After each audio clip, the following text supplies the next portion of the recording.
Në Leposavić janë betuar sot anëtarët e kuvendit komunal dhe kryetari Zoran Todić.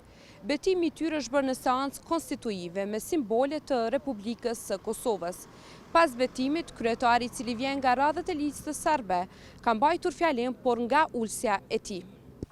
Na jednoj od prvih narednih sednica obavestit ću vas, odnosno informisati i vas i naše građane o zatečenom stanju u našoj opštini nakon preuzimanja dužnosti i izvršene primopredaje, kao i o budućim planovima što se tiče razvoja naše opštine.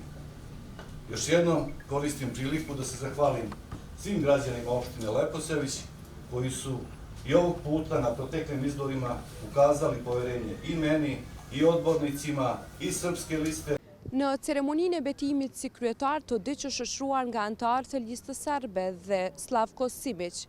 Para dhe përreth objektit të komunës së Leposavićit janë parë forca të shtuara të pjesëtarëve të Policisë së Kosovës, automjete të KFOR-it dhe të EULEX-it. Në Mitrovicën e Veriut, Zveçan, Zubin Potoke e Leposavić janë mbajtur seancat konstituive me kryetarët e rinj nga lista serbe, të cilët zyrtarisht sot kanë marrë detyrat.